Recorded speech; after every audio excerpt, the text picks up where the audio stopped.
Teitur.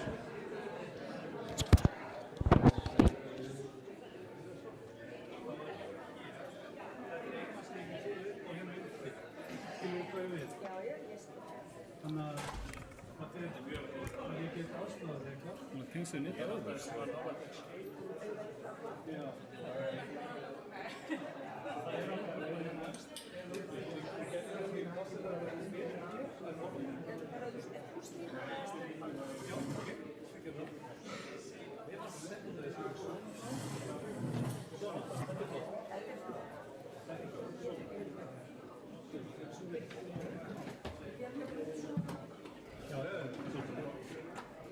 Það segir sig líka.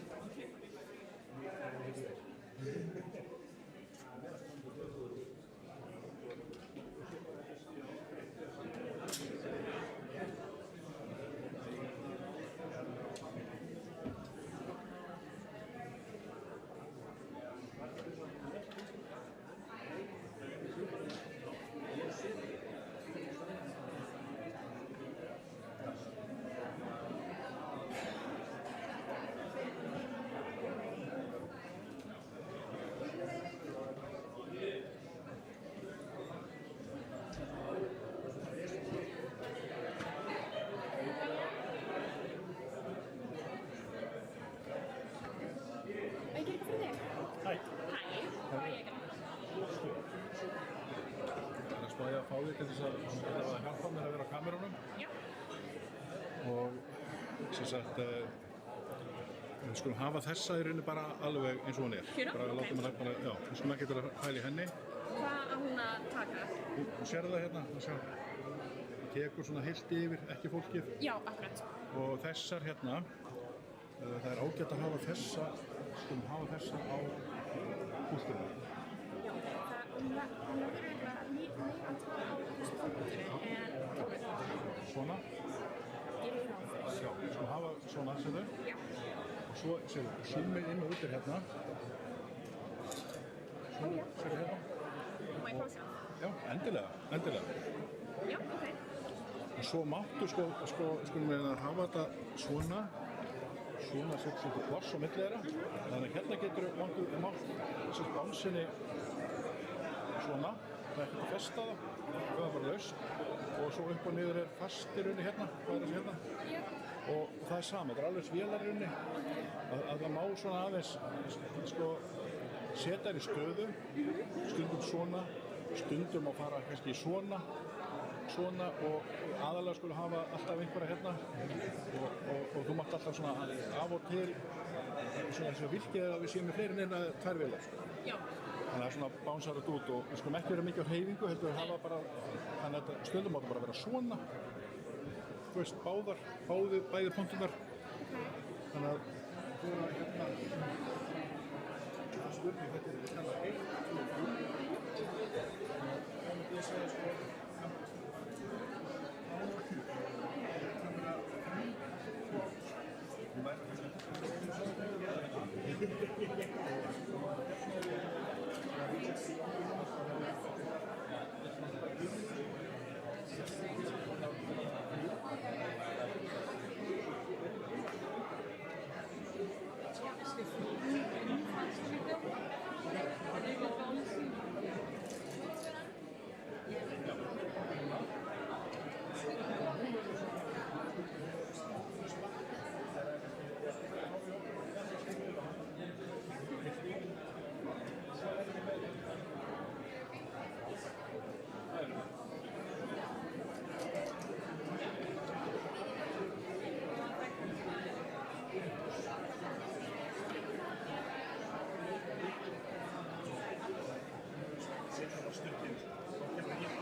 kannski komin alltaf.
Tvær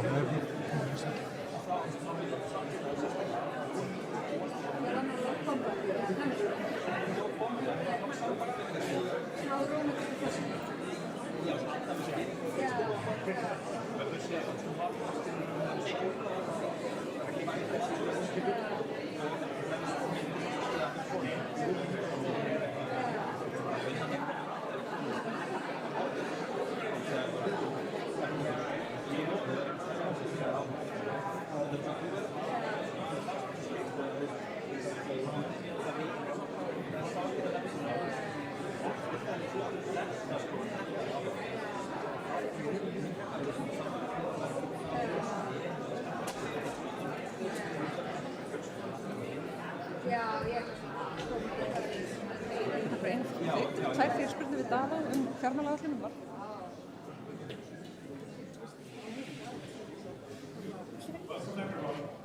Good afternoon. On behalf of Varðberg, the delegation of the European Union to Iceland, and the Embassy of the Republic of Poland, I would like to welcome all of you. I'm particularly happy to see how many of you were able to come. It's a full house. But for those who were not able to attend in person, we have a streaming service available on our website and most of the local media as well. Europe faces major security questions in today's rapid changing world. What are the key issues for NATO and the European Union in ensuring continued security and defense? What are the particular implications in the North Atlantic and in the Arctic? These are some of the questions our excellent speakers will address here today. Without further ado, I would like to start by giving the floor to Pavel Bartosek, parliamentarian and chair of the Foreign Affairs Committee of Alþingi.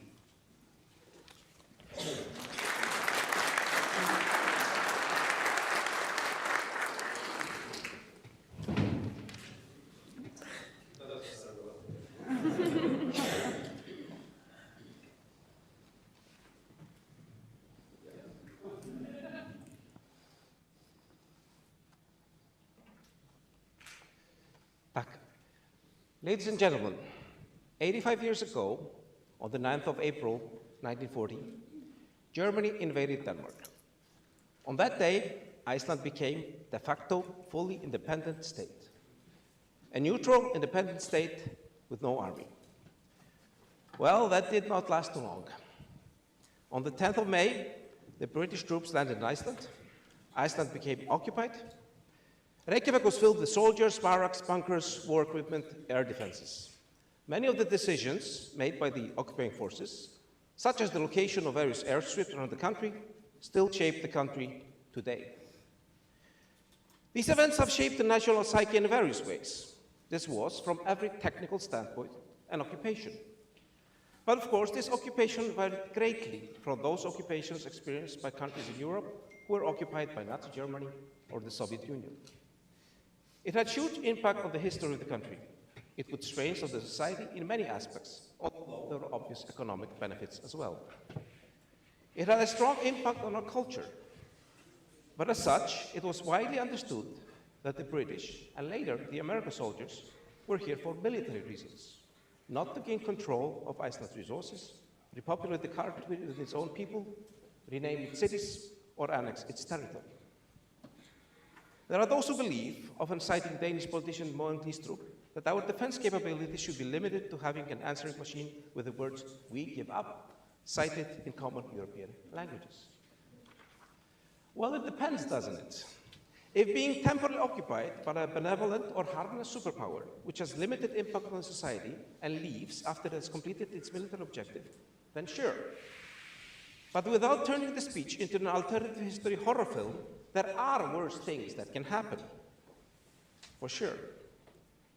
And statistically speaking, looking at the history of almost every European country, they often do. So giving up and waiting things out can work out. It did work out for Iceland, and in fact, oddly enough, it kind of did work out for Denmark as well. But let's be honest, it did work out because there were countries and nations that did not give up and did not wait things out. The occupation of Iceland by Allied forces during the Second World War has also shaped the discussion of defense in a different way. We probably realize that it will be very hard for Iceland to counter a full-scale invasion by one of the world's military superpowers. Which means that people say, why should we bother at all? Why waste the money? But obviously, again, these are not the only threats. There's a joke I heard that a typical coup d'etat traditionally revolves around capturing 3 buildings: the presidential palace, the TV station, and the Sheraton Hotel, where all the foreign journalists are staying. Now, we find this scenario absurd, and we've had an incident in Icelandic history, not recent history, already. I'm talking about the Jörgen Jörgensen rebellion of 1809, which lasted for a couple of weeks. Jörgensen did obviously not capture the TV station for obvious reasons, but the point stays the same. The fact of the matter is that threats to our security and independence can be of different magnitude, just like earthquakes and tsunamis. There are earthquakes and tsunamis so big that no man-made structure will ever withstand them. That does not mean that we should stop using reinforced concrete and building flood barriers altogether. And one more thing. Although earthquakes and tsunamis cannot be deterred, usually, potential attackers can. Raising the cost for those who might potentially do us harm certainly is a form of deterrence. Ladies and gentlemen, I want to thank Varðberg, the EU delegation to Iceland, and Embassy of Poland to Iceland for inviting me to speak at this important seminar. I'll try to raise some questions. I'll try to make some statements with regard to Iceland defenses and security. I'll try not to be boring, and I'll maybe try to provoke a bit. So let's start. Statement number 1. We need to strengthen our Coast Guard. The Icelandic Coast Guard plays a vital role in the safeguarding of the nation's maritime interests, including search and rescue operations, law enforcement, and environmental protection. Strengthening the Coast Guard is essential to address the growing challenges in the North Atlantic and Arctic regions. This can be achieved through increased funding, advanced training programs, and the acquisition of modern vessels, drones, and equipment. Enhancing the Coast Guard capabilities will enable it to better monitor and protect Iceland's vast, exclusive economic zone. Additionally, a stronger Coast Guard can play a pivotal role in countering illegal activities. Collaboration with international partners, including NATO and the EU, can provide valuable support in terms of training, intelligence sharing, and joint exercises. By investing in the Coast Guard, Iceland can ensure the security of its maritime domain and contribute to regional stability. This may seem like an obvious point, but let me remind the audience that 2 years ago, the government intended on selling Coast Guard's sole and only airplane because we couldn't afford to fly it. And a decade ago, our Coast Guard vessels were frequently being rented out for Frontex missions in the Mediterranean. And I would claim that they are now needed here. Statement number 2, we need to strengthen our search and rescue capabilities. Strengthening our search and rescue capabilities will, among other things, aid in providing support for the air policing missions in Iceland. It will strengthen our ability to host training with our allies. All of this requires equipment, training. We need helicopters, drones, medical equipment, doctors, pilots, and drone operators. Much of this will also and can have civilian use as well. And here we have an experience to build upon. We have a long history of civil protection and voluntary organizations. Here, the technology is moving fast. There's a clear possibility to develop and work on medical drones and test them in often challenging Icelandic weather conditions, as well as over the ocean. There have been words of caution from the academic community whether some of the increased spending on civil defenses and related matters might render this infrastructure into legitimate military targets. This is a fair point and one to keep in mind. However, our investment in this area is far from being over the top. There's still room for strengthening the Coast Guard, the medical services, and the police without them being considered a military infrastructure in disguise. Additionally, looking at the recent armed conflicts, there's limited evidence to support the claim that these type of distinctions are universally respected by potential adversaries. Statement number 3, we need to strengthen our special forces. Enhancing the capabilities of Iceland's police special forces is crucial to addressing the wide range of security threats, including terrorism and organized crime.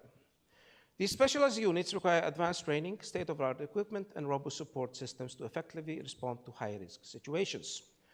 Strengthening the special forces involves not only improving their tactical skills, but also ensuring they have access to the latest technology and intelligence. This includes investing in communication systems, surveillance equipment, and protective gear, and so on, as well as increasing the number of people with training to respond to high-risk situations. Capable special forces should act as a deterrent for some level of security threats. Hopefully, as with every such force, we will not have to use them. They will be training and performing other tasks most of the time, but the state needs to think for the improbable, especially if the improbable can pose an existential threat to the state itself and the society it serves. Statement number 4, we need intelligence. Now we are raising the stakes a bit and moving a bit away from the comfort zone of the domestic public discussion. But I will maintain that we need to strengthen our capabilities when it comes to gathering information, analyzing it, and assessing potential threats to the state. Now again, if nothing bad happens, then usually no one cares. But if something does, then people will not be very forgiving. They will ask, why didn't the state take necessary measures to protect us? And rightly so. The state does have an obligation to provide security to the people and protect the very foundation of the state itself. Now, there might be temptation to call this something else other than intelligence. People might be tempted to call it by some other names other than intelligence service to sedate the opposition to it or of fear of being ridiculed. But I do think that we need honesty here, because if you want to monitor something, we need to acknowledge the fact that it exists. States with intelligence services do have means to monitor them and hold them accountable. They have ministers directly responsible for them, laws governing these types of activities. They have parliamentary oversight committees. It's very hard to have a parliamentary oversight committee for something that supposedly isn't even there. Statement number 5, we need another reserve airport for Keflavik. Establishing a new airport to serve as a reserve for Keflavik is a strategic necessity for Iceland. Keflavik International Airport is not only the primary gateway for the international travel, but also a critical hub for logistical operations. In times of crisis, having an alternate airport can ensure continuity of operations and provide fallback option if Keflavik should become compromised. This new airport would need to be equipped with necessary infrastructure to handle both civilian and military aircraft, ensuring it can support a wide range of operations. Additionally, it would serve as a strategic asset in enhancing Iceland's overall resilience and operational flexibility. The development of this airport would require careful planning, significant investment, collaboration with international partners to ensure it meets the highest standard for security and efficiency. By establishing this reserved airport, Iceland can enhance its strategic depth and ensure it remains a reliable partner in regional security efforts. Statement number 6, we need solid protection of our critical infrastructure. I think we all know about recent acts of sabotage or potential sabotage against critical infrastructure in Europe.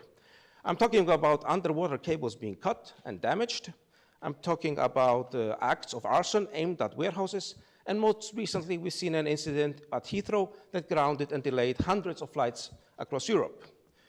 Assuming that we are exempt from this type of activity is naive and irresponsible.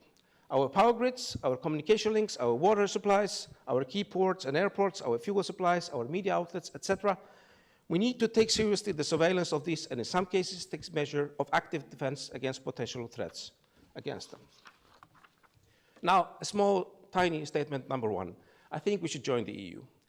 This is probably not a shocker coming from a lifelong Europhile.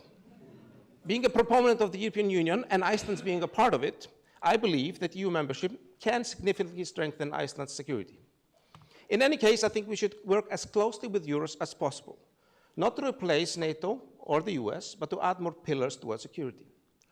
Membership would provide Iceland with access to EU's collective security mechanism, including European Defence Fund and PESCO, which facilitate joint defence projects and enhance military capabilities. Additionally, EU membership would enable Iceland to participate in EU's comprehensive approach to security, which includes addressing hybrid threats, cybersecurity, and countering disinformation.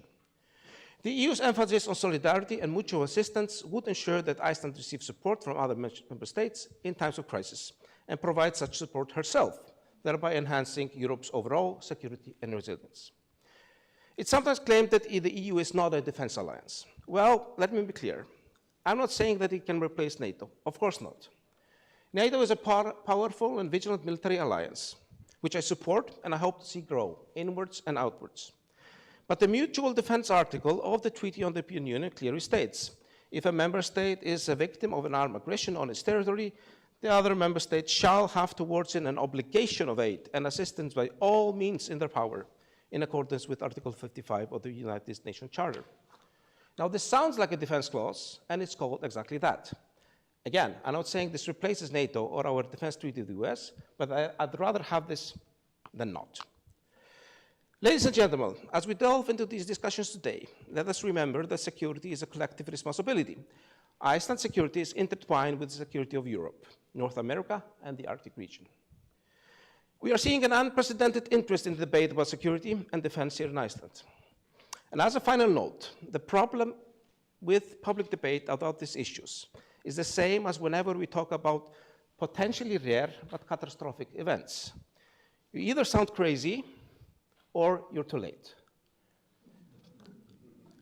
Ladies and gentlemen, thank you, and I look forward to hearing the discussions here today.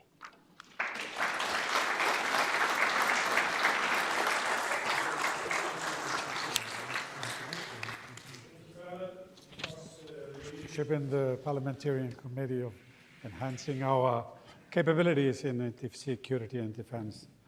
Next, we have a keynote speech, New Perspectives in European Security and Defense, given by Mr. Maciej Stacek, Director for Security and Defense Policy of the European External Action Service of the European Union.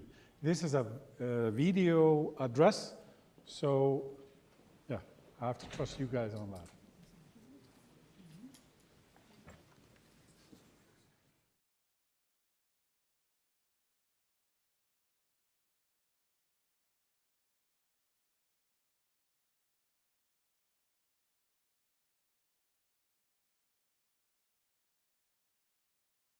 Dear Excellencies, distinguished guests, ladies and gentlemen, let me express first my regrets that I could not physically join you in Reykjavik today.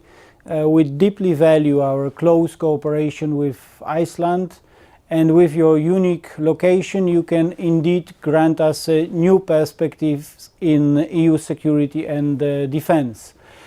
But at least I can join you virtually and speak to you about recent far-reaching developments in the framework of our common security and defense policy. The international context in which we operate is changing dramatically. We can hardly keep up with the constant influx of breaking news. Our geopolitical environment has never been so insecure and unstable. Russia's illegal annexation of Crimea in 2014, followed by its ongoing full-scale invasion of Ukraine, effectively ended the post-Cold War period of relative stability in Europe and propelled us into a new era. So how do you react to these new developments? First, our mindset changed. Russia's aggressive stance has instilled urgency into our efforts to make the EU stronger and more credible security and defense actor. Initially, our work was guided by the strategic compass, adopted only a month after the start of Russia's war of aggression against Ukraine. Although the strategic compass was conceived as a broad strategy of CSDP development, it turned out to be instrumental also in guiding the EU response to the Russian aggression, including the provision of military support and training of Ukrainian soldiers. And this brings me to my second point. The Union and its member states acted with unprecedented speed and scope. To date, the EU has collectively provided over 135 billion euro in financial, military, humanitarian assistance to Ukraine, more than any other international partner. This includes more than 49 billion euro in military aid, including through the European Peace Facility, and the use of windfall profits from immobilized Russian assets. With this, we are addressing Ukraine's priority military needs and support also its defense industrial base.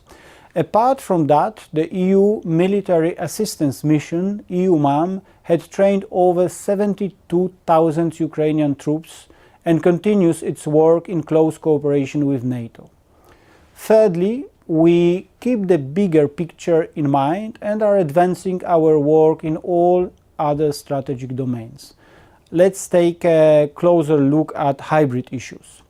Russia is intensifying its hybrid campaigns targeting the EU and its member states. We have stepped up our response, making use of the EU's hybrid toolbox and the recently established dedicated Russia hybrid sanctions regime.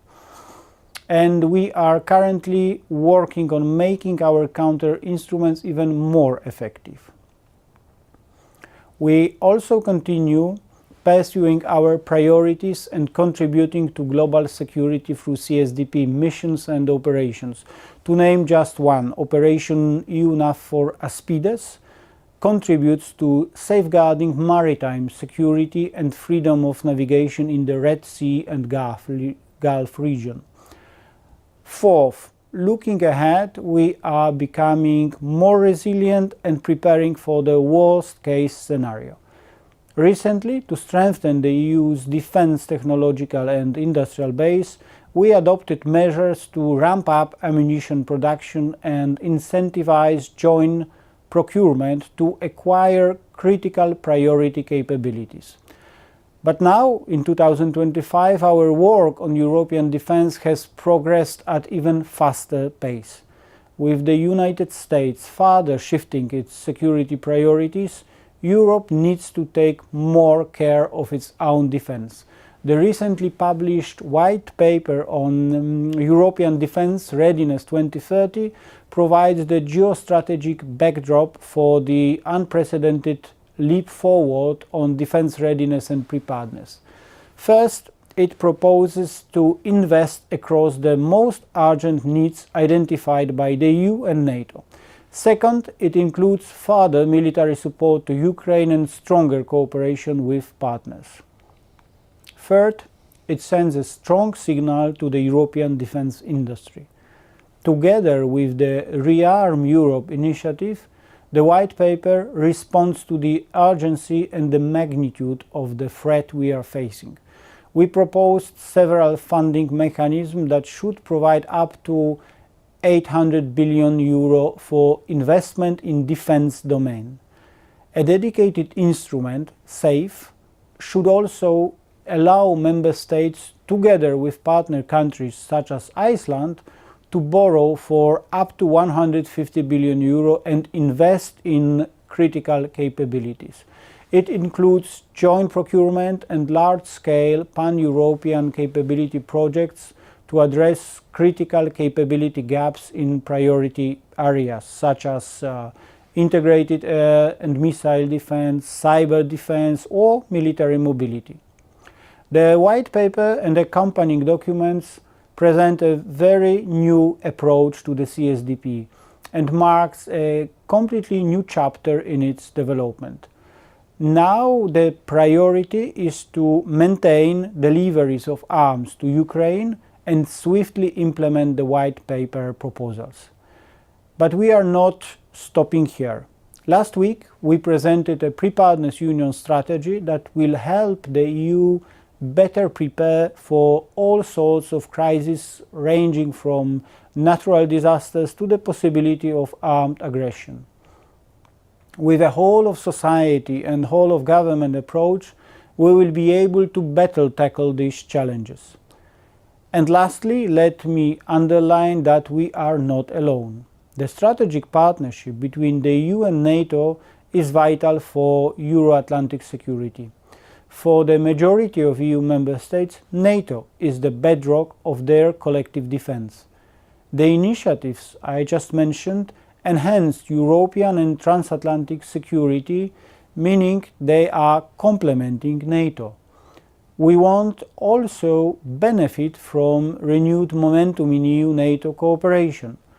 Over the past year alone, we established new structured dialogues, providing us with framework to deepen cooperation on space, emerging and disruptive technologies, climate and defense, cyber and defense industry. I hope I was able to give you a flavor of the magnitude of the EU's activities in security and defense.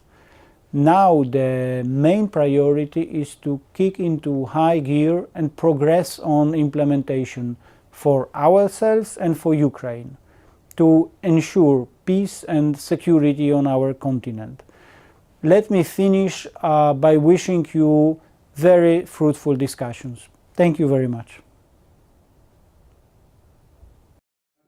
The role of EU and NATO. We have a group of distinguished experts on the subject. Mr. Jean-Pierre van Aubel, expert on defense policy and strategy, strategic compass, European External Action Service of the European Union. Maybe ask you to come up here. And Mrs. Lucina Golk-Kozak, Deputy Director of Security Policy Department of the Ministry of Foreign Affairs in Poland. Dr. Erlingur Erlingsson, military historian and former Icelandic diplomat. Mr. Jonas G. Allansson, Ambassador and the Director General for the Defense and Security at the Ministry of Foreign Affairs of Iceland.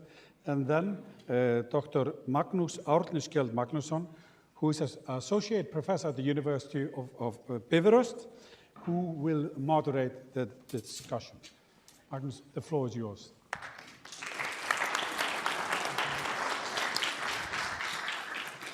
Thank you very much, Davíð.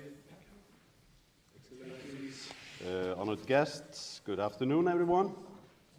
Welcome to our first panel on European security and defense, the role of EU and NATO. As Davíð said, my name is Magnus Skjöld, and I'm an associate professor at the University of at Bifröst University, associate professor of international politics. Since I returned in 2018 from my tour to Afghanistan as a political advisor for NATO's senior civilian representative in Kabul, the world has changed quite a bit, and I have been focusing my research and teaching more and more on defense and security related issues. Little did I know that it would be, unfortunately, the hottest political topic of this decade.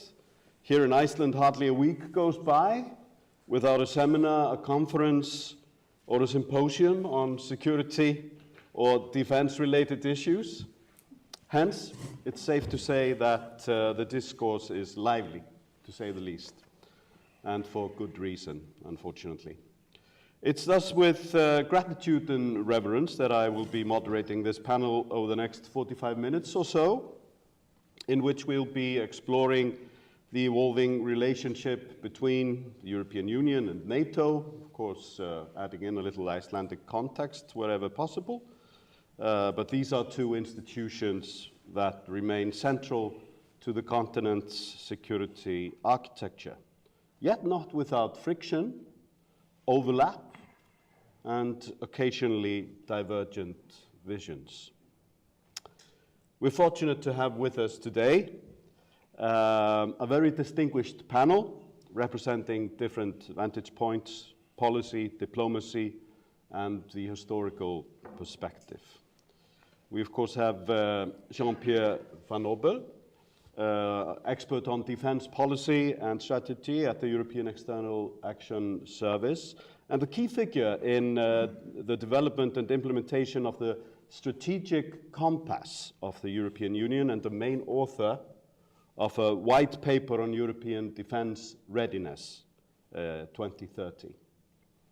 Then Lucina Golk-Kozak, Deputy Director of the Security Policy Department at Poland's Ministry of Foreign Affairs, bringing a frontline view from a country central to NATO's eastern flank and EU's strategic thinking. Erlingur Erlingsson, military historian and former Icelandic diplomat, who is emerging as one of Iceland's greatest authorities on security and defense, and who will offer historical and strategic lens on transatlantic security cooperation and Iceland's role within it. And last but not least, Jonas G. Allansson, Director General for Defense and Security at Iceland's Ministry for Foreign Affairs, who will provide an insight into how a small non-military NATO member engages in today's rapidly changing defense in today's rapidly changing defense landscape. The panel will proceed in 3 parts. First, each of our panelists will be invited to give a very brief opening statement to share their initial reflections, no more than 2 to 3 minutes each. I'll then pose a few directed questions to each of them aimed at teasing out some of the core themes and contrasts in their perspectives. And finally, if time allows, we'll open the floor to questions from the audience. So please keep those in mind as we go. With that, let's begin with our first speaker, Mr. Van Alpen. Thank you very much, Magnus, and a real pleasure to be here with you. You've heard my director, Maciej Stadej, giving a complete overview of what we're doing at the European Union, but let me take you back a little bit to the fundamentals of this. Why are we doing it, and what are the core principles here that we have to take into account?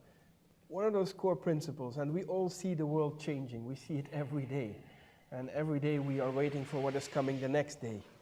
But as European Union, we still very much stick to core principles, which are a rules-based order, which is the respect for international law. And I think that is very, very important in everything that we do. Now, as I said, the world is changing around us. We see a lot of things coming at us that ranges from natural disasters as a consequence of climate change, to hybrid attacks, to disinformation. And yes, unfortunately, we've also seen that conventional war, full-scale war, is back on European territory. And that's not something that we can deny. Now, there's a very old saying in Latin that says, if you want peace, then prepare for war. And that sounds very harsh. As a European, I'm still getting used to that. I very much admit it to you. I'm Dutch.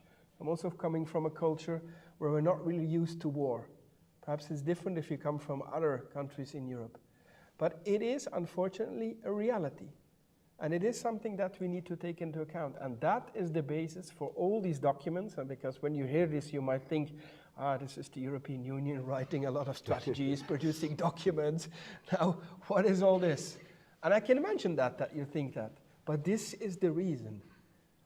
Because we're facing so diverse threats and challenges at different levels. And no, they don't come one after the other. They all come together. And this is something that we have to prepare for. And that was actually the one strategy that was also referred to, preparedness strategy. And this is not just a responsibility of governments. This is not just a responsibility of international institutions like the European Union or NATO for that matter, or the UN. No, this is also something very much for civil society. You need a whole of government approach to tackle these topics. That is very, very important. And it means that all of you here, but also the people that are not here, you need to be aware that these things are going on and how we can best be prepared for that. And then you come to very simple questions like, can we do 1 week without electricity? Can we do 1 week without internet? And unfortunately, I think it's no different in Iceland than in my country. The answer to that would probably be no today. And that's the reason why you need to protect yourselves, why you need to protect your citizens, why you need to invest in this. And investing in this ultimately also means investing in defense. And that is the white paper that we're doing. That's why we speak about defense readiness. So the first time that the European Union does something so bold, we speak about 800 billion. We speak about very high-end, complex military capabilities. You heard a few: integrated air missile defense, artillery, drones. This is all needed. But let me also underline one very important principle there. We're not doing this just as European Union, and we're not developing here EU capabilities. No, these are capabilities for our member states. And mind you, 23 of them are also a NATO ally. So obviously these capabilities are based on experience that we have on the battlefield in Ukraine, but also elsewhere. But first and foremost also come out of NATO demands. So it is really about working hand in glove between the EU and NATO, and I think that that is very important. And that also means that you combine CIF and MIL, because the EU is indeed not a defense actor, I dare to say that here, but we're so much more. And we have a very large toolbox in the European Union at our disposal that we can combine. And all the challenges that I mentioned, they are not purely military anymore or purely defense. You need this wider toolbox, and that is why it's so interesting to do this in the European Union, but also with NATO. And lastly, and let me stop there, and I know I went beyond the 2 minutes, apologies. What is very important is that we don't do this in splendid isolation. The world doesn't stop at the borders of the European Union, obviously not. The world is so interconnected today. So we do this together with partners. And partners are very important for the European Union, and I hope also that the European Union is important for our partners. And it needs to be a mutually beneficial partnership, of course, when we do this partnership. But we do this with a whole lot of countries in the world now, and not just the usual suspects anymore. We're also looking to partners, for example, in the Indo-Pacific. But obviously, Iceland there has a particular place and very important dialogue that we have already with Iceland. And I can only hope that in the near future we can reinforce that, because I think that that is very, very important.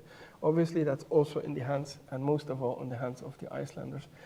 But what is particularly needed in this changing world, in this changing geopolitical context, is that we hold our hands, and then I come back to the first point, and that is that all together we still keep fighting for this rules-based order and this international law and the respect of that. I think that is what it is really about, and only then we can protect all our citizens.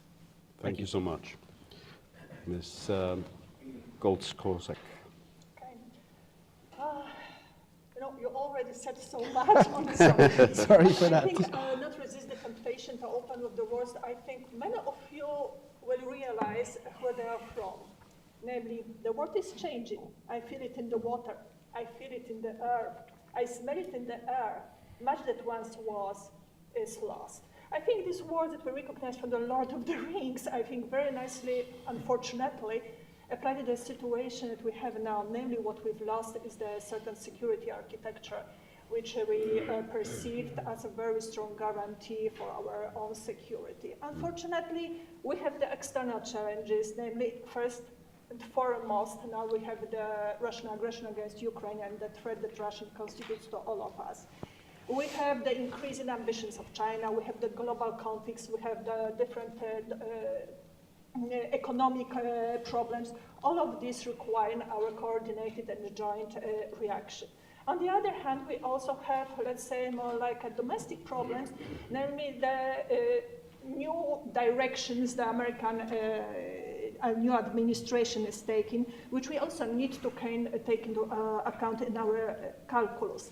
However, the current turmoil that we are living in should not obscure our fundamental goal. And the fundamental goal is the security of all our countries. I mean, in our case, it's Poland. In your case, I guess it's Iceland.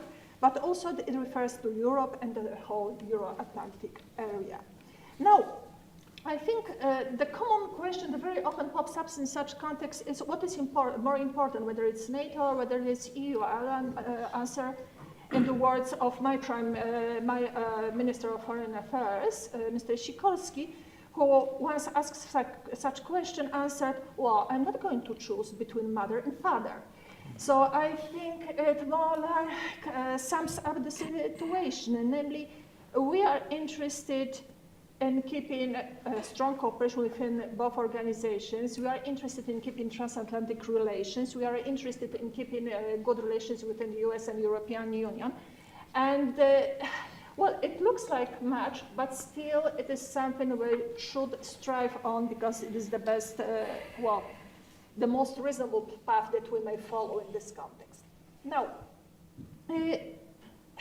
as regards the, well, transatlantic aspect, which I think many of us ponder upon, is the question that calculus, as it comes to the security, is a bit different, because I think all the discussions look different when you talk merely on the economic level of the discussion. However, when we look at it from the security point of view, which I think that Iceland, may feel very strongly, it's also important for us in Poland, is that US engagement in the Euro-Atlantic area is very important. And to keep it, it also requires, and to keep our own security, it requires effort on the part of all parties engaged.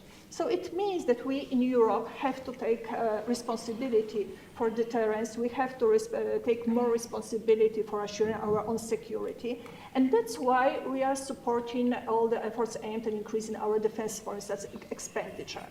Now, the point is that well, many complain that, well, we cannot spend more on the defense because it's such a huge percent of GDP.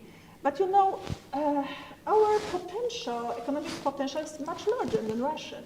Our potential as Europe is more or less the same as that of the United States. And still, our defense efforts are triple less than those on the part of the US. So I think it says a lot about the potential that we still may harness to work more for our own security. Now, just to underline, in all our efforts, at least in our perception, we want to change the balance of the burden sharing so that we take more responsibility on our own part. However, we should not work towards disengaging the US from Europe because it's not in our interest. So in all our efforts, I believe that we should work our thinking around some, you know, let's say 4 pillars focusing our efforts. First, just dealing with the threat from Russia. Second is the taking fair share of responsibility for our own security. Third is that our level of ambition should be stronger on more legal capabilities on the NATO part, and that requires EU and European countries' engagement. And the last one is, well, assuring that the decisions regarding our own security are our own to make, not that they are enforced from the outside. And now, why should we do it? Well, we shouldn't do it because somebody tells us to do it. We should do it as a result of thinking about priorities of our own security.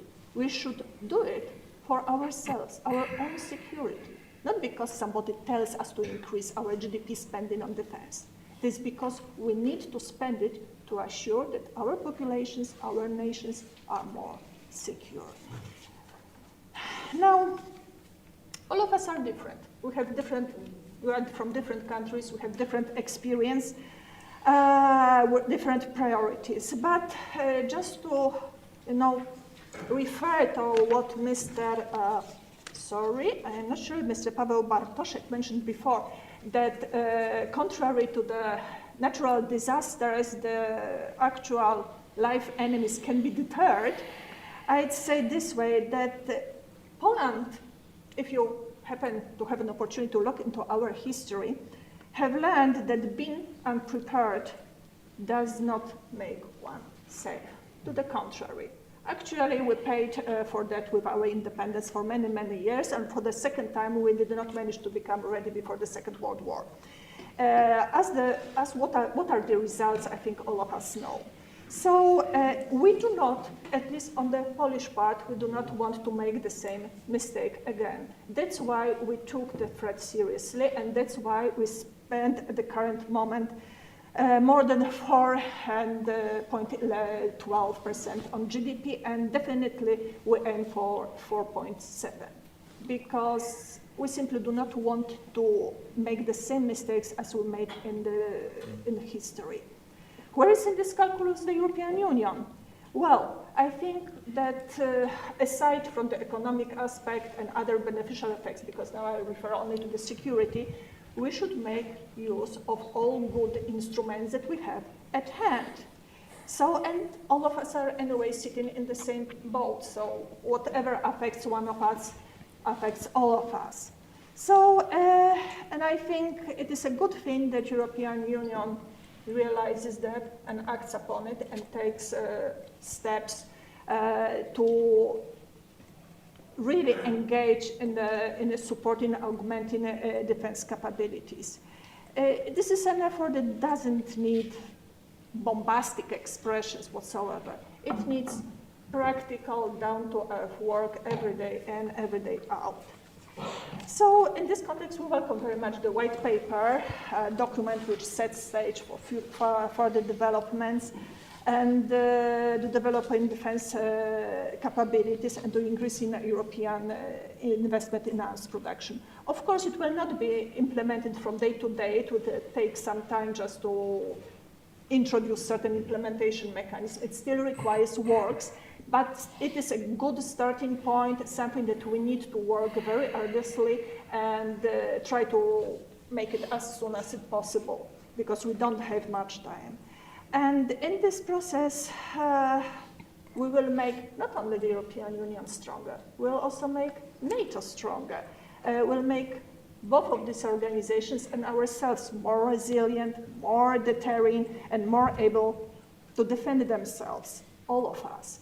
So from our point of view, no, there is no choice between mother and father. We have to have them both. Thank you. Erlingur. Thank you for the invitation, and thank you for the very generous introduction. I think we all agree that Europe faces a challenge, to put it mildly. I think also Europe is facing a situation where it's being underestimated by three major players. It's being underestimated by Russia, it's being underestimated now by the Americans, and it's being underestimated by Europe. I was thinking about this, and I sort of thought back to a story that President Truman told after the Potsdam Conference, where big powers came together to decide the fate of other countries and draw maps. And Truman told the story to his aides that Stalin was talking about the fate of Poland in this case. And Churchill objected to some part of his argument, saying, well, the Pope is not going to like this. And Stalin reportedly twirled his mustache and said, well, how many divisions has the Pope? And the point of this here is obviously Europe is not in the business of religion here. That's not our power, unlike the Vatican. But as some of the people here have already mentioned, and some of our speakers, soft power is very much our business, and that's our values, and has been for more than 2,000 years. And I think, as the other speakers have mentioned, that's really important that whatever we do now in terms of responding and developing our capability in terms of hard security, I think we should ground all of that in our soft power, in our values, particularly when our friends across the ocean are walking away from that business and have abandoned the idea of soft power completely. So I think that's an important consideration. I think Europe is being underestimated. I think Europe has been and is a sleeping superpower. It has the resources, it has the population, it has the structures even, to be a very formidable entity that can defend itself and be a credible partner to others and to deliver security within its border and outside its border. So I think that's very important. The white paper was already mentioned, the recent white paper on Defense 2030 by the keynote speaker and others. There were sort of three main objectives out of many objectives in that I thought were quite interesting and worth kind of revisiting a little bit. That was assessing capability gaps. That obviously now speaks to the idea of America perhaps stepping back from Euro-Atlantic Security Cooperation, I think, to put it optimistically. We need to think about what capabilities do we need to develop in Europe to address those shortfalls. And I think that's a big strategic challenge for us that needs to work pretty quickly. Support for Ukraine is central to the security challenge we're facing. There's no better investment in defense in Europe right now than helping Ukraine defend itself and be successful. And it's the best return on investment. And then enabling European defense industry.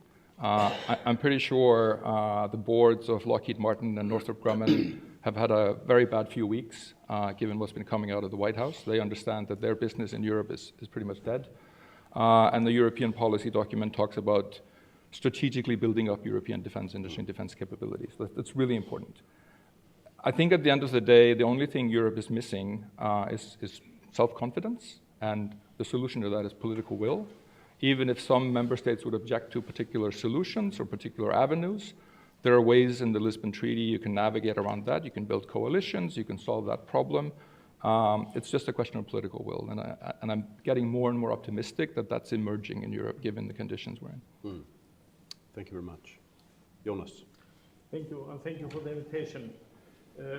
As other speakers here at the panel have pointed out, we are going through turbulent times. We see Russia waging continuous war against Ukraine, the challenges that we see from China as well, also internal dynamics that are difficult in many of our like-minded states and among many of our allies. We are, of course, we have Finland and Sweden joining NATO. That happened quite quickly. We have Denmark abandoning the opt-out to the EU defense cooperation. So we are going through a time where we are sort of reassessing and readdressing some of the key issues. We are, of course, here in Iceland not immune to this. We have been increasing our participation in security and defense cooperation in NATO significantly.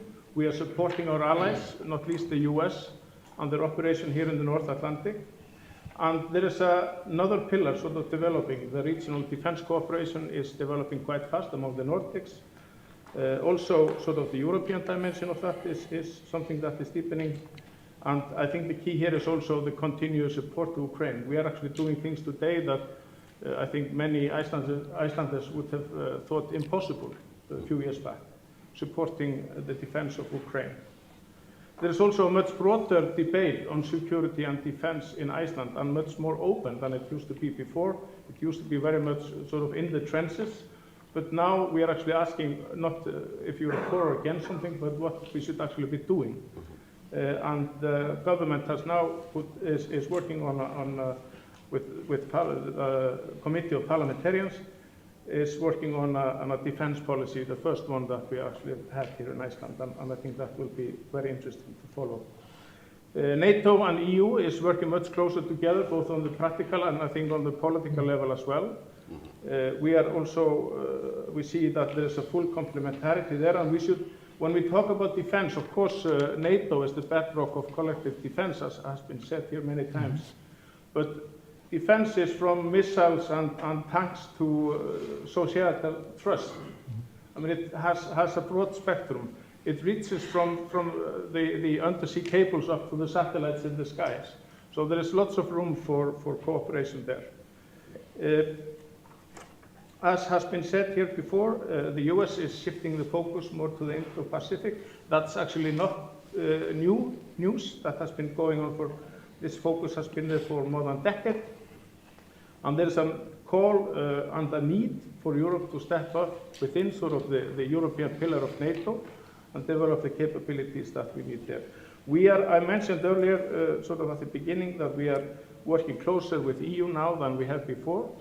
That is, the main focus there is actually on resilience, hybrid, cyber, and the issues that are sort of related to societal resilience. And that's, of course, key. And I think it was for the first time in Iceland that we had a conference of dual-use technology. That was last week.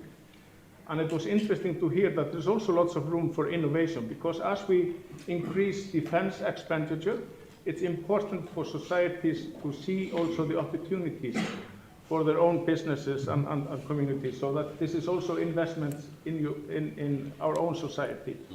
And that was a very interesting conference, the first one in Iceland, which says, I think, a lot. Thank you. Absolutely. Thank you very much. Jean-Pierre, I want to start with a question for you. And I think I want to step into the EU-US relations, since we've been seeing events playing out. For instance, last night in the Rose Garden of the White House, a trade war on the horizon, obvious disagreements on the future of NATO between Europeans and our US partners, and even, how should we say it, a surprising approach of the current US administration towards the sovereign status of two NATO members, Canada and Denmark, in lieu of Greenland.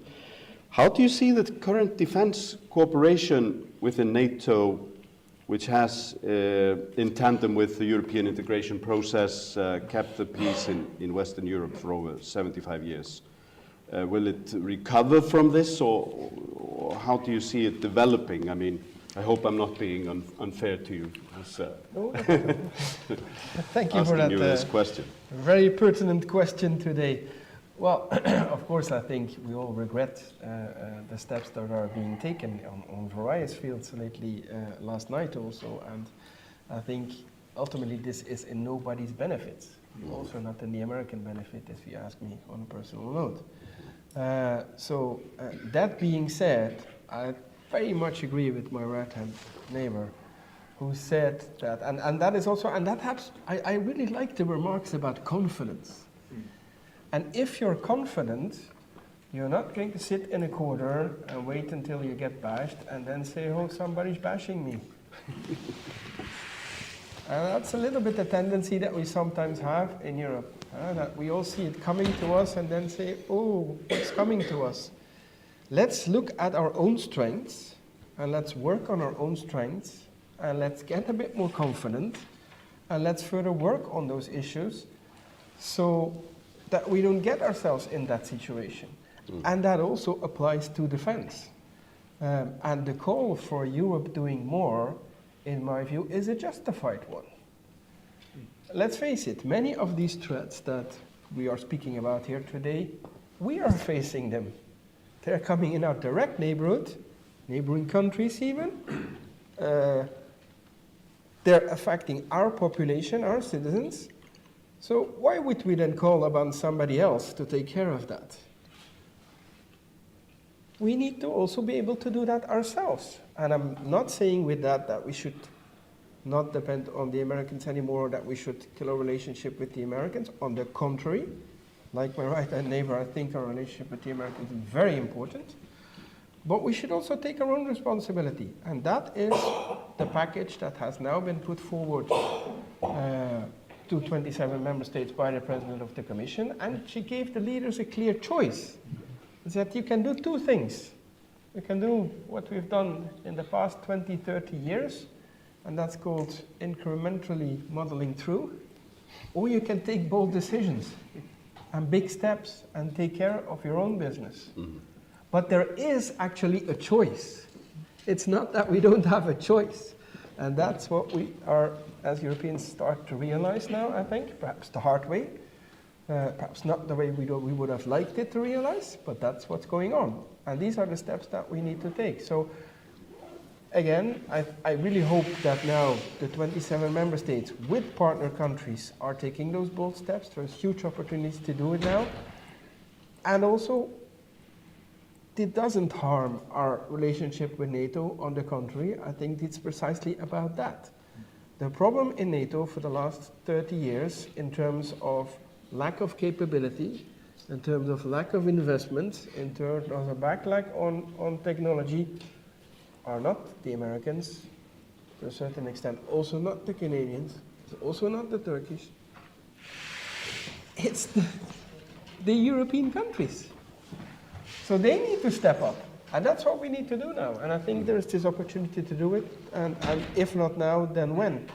And as European Union, we say for a few years already, we want to become a global power. Well, this is the moment. But coming back to what I said in my introduction, I think it's very important, and it was also said by other speakers, that we keep our main principles there in mind. We have something to fight for. We have something to defend.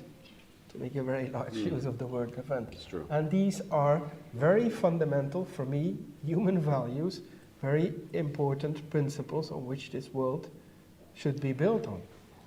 And let's do that together as Europeans. Thank you. Tina, I appreciate that you are, of course, working for the Ministry of Foreign Affairs, and I don't want to drag you into any political discussions that you don't want to engage in.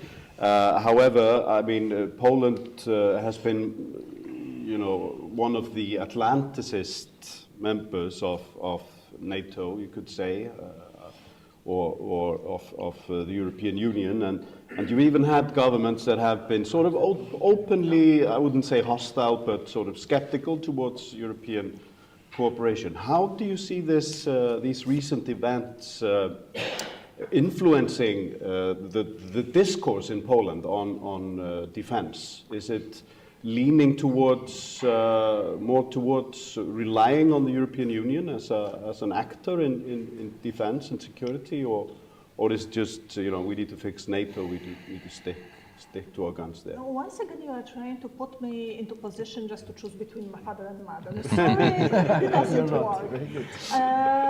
We are not doing. You know, the funny thing about Poland is that no matter which side of the political spectrum rules, we are very keen about security, and we are very realistic about security, and we are very painfully aware of our own history in this regard. So the threshold of the spending of the defense set up before during the previous coalition is maintained and is kept by the current coalition, and still we are working just to rise it up and still to beef up our defense capabilities. So it doesn't change.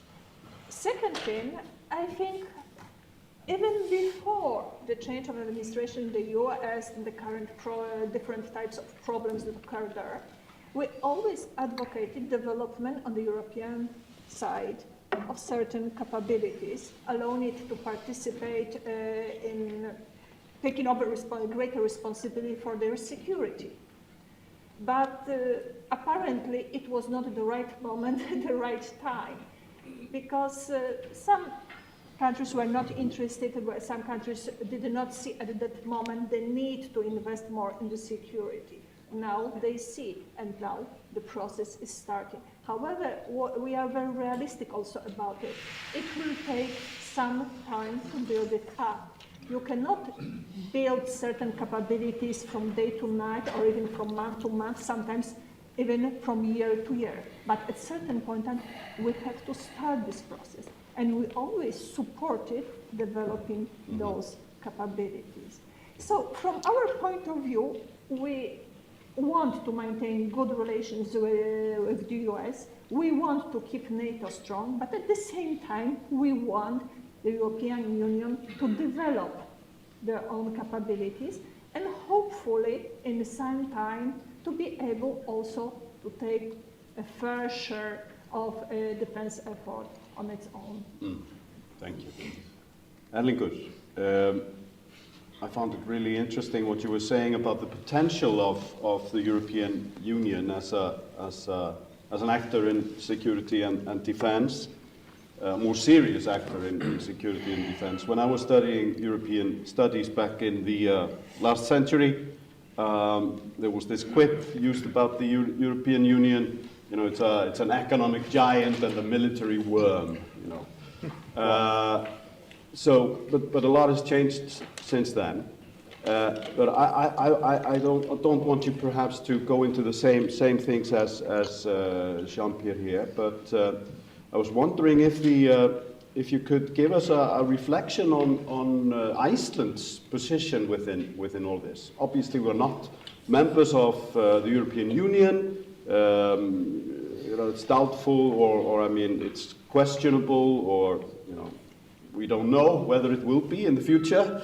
Let's not use the words doubtful or questionable here in this room. But I want you to sort of like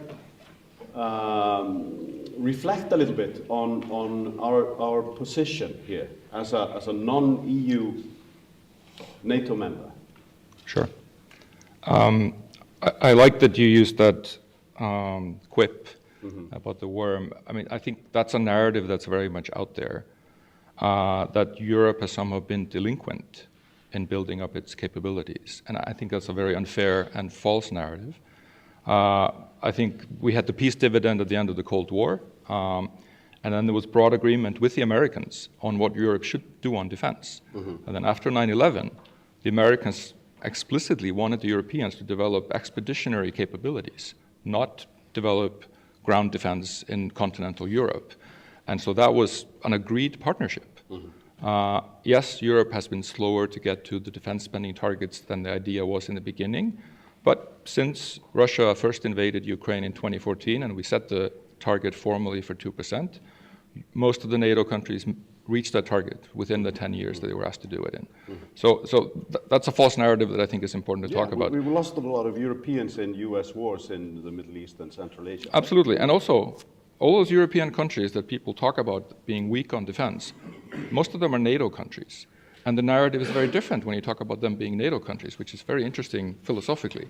There's a lot of military capability in Europe, whether it's Finnish, Swedish, Norwegian, French, British, that's there. With regard to Iceland, I thought our chairman of the Foreign Affairs Committee in Parliament made some really excellent remarks about kind of the choices we're facing. I think I don't have a position on membership. I'm still in the evidence gathering phase. But I think it's clear that the difference now from the last time we went into the accession process after the crash in 2009, then it was very much an economic question. I think now, as we move toward a referendum in 2027, it will also be a security question. And I think it's premature to say where we're going to be on defense and security in Europe, even on peace in Europe at that point.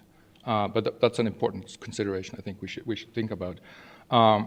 But below the threshold of accession and becoming part of the European Union, there's a lot we can do. I know we have robust dialogue with the Europeans on security. And let's not forget, the European Union is sort of a primary actor on hybrid threats, on resilience, and things like that, stuff that's very important to us. Actually, stuff that is probably more relevant to us on defense than armored divisions and things like that. So we should expand that dialogue. We should have a formal arrangement with the European Union on defense like I think the Norwegians already have. So we should be like tending to the architecture here and a dialogue and deepen and strengthen that as we build up our own capabilities on defense, both in terms of sort of staff level experience and expertise and also actual defense capabilities. Talking about the architecture, Jonas, you are the Director General for Defense and Security at the Ministry of Foreign Affairs, which is sort of our defense ministry, you could say. Now, probably the sort of top official in defense matters at our governmental level, aside from the minister.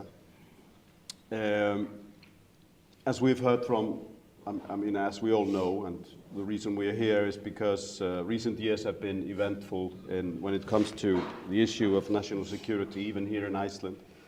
Can you reflect a little bit on what has particularly changed in your work over the last 3 years or so?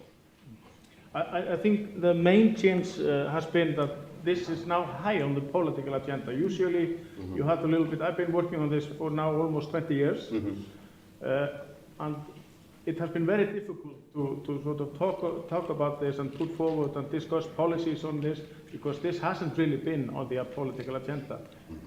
So that makes it much easier in a way, but also much more difficult, because then you have to be more concrete on things. But I would say in the last 3 years, we have actually taken significant steps. I think some of them people are actually realize now, when there is certainly an interest in that, and there's a greater focus on that.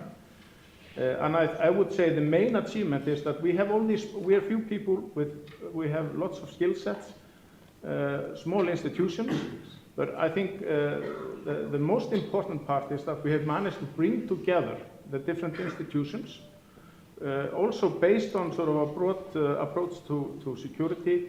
If you look, for example, on the undersea cables, there are different perspectives on those cables. If you look at it from the Coast Guard perspective, from the police perspective, from the perspective of the companies, from a national security perspective. So what we are trying to do is to bring all the different actors so they work closer together. And I think not least the Coast Guard, the National Commissioner of Police, the CERTIS Computer Incident Team, and many other agencies and individuals that are part of this ecosystem of security and defense are now working much closer together than they ever did. And for us as a small nation, this is the key. We need to continue along these lines, also because the challenges are usually, they have many layers. And they will not only be sold with tanks or missiles, but you have to have a broader approach. Absolutely. Yeah. Thank you very much. I think we have time to open the floor for some questions. Yes, maybe 2 questions. I guess I'll get some help from the gentleman here from the EU mission. So are there any questions out there? Anyone wants to raise their hand? Do you see one? Just take one of these, sorry. Thank you.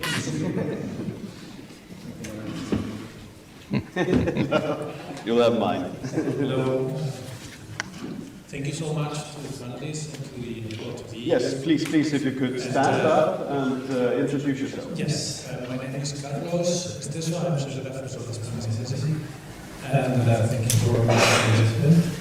I would like to, well, thanks to the panelists, and I have a question specific to Erlingur and Jonas. Taking Lucina image of father and mother, I hope that Iceland will get mother and father soon. I would imagine myself as a mother thinking father into another EU. So what do you think, and also taking an advantage that we have so many Icelanders here, how do you think that the referendum, and I would like to link the two ideas, EU and security and defense, the referendum of 2027 and the defense question. So how do you think the result of the referendum would affect European security and defense in 2027? So if Iceland say no in 2027, how would it affect the European security and defense policy? And if they say yes, how would it affect in the upcoming accession to the EU? It's a very interesting question. Thank you so much. Thank you so much. So maybe we'll take the second question as well, perhaps? Or should we answer it right away? What will you say? You're the boss. I'm the boss. So let's take the second question. Is there another question? No? Okay. I think Yeah. It's a very flattering question. How does this decision by 400,000 people in Iceland impact all of Europe? I mean, I love this question. I think it's great. Usually, our influence is limited to volcanic eruptions when it comes to Europe.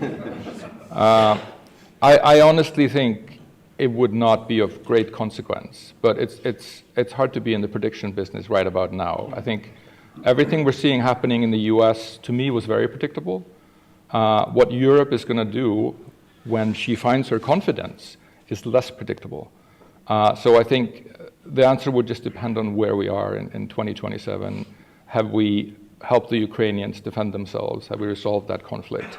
I think I'll just sneak in a little point here, building on the sort of self-confidence and the political will.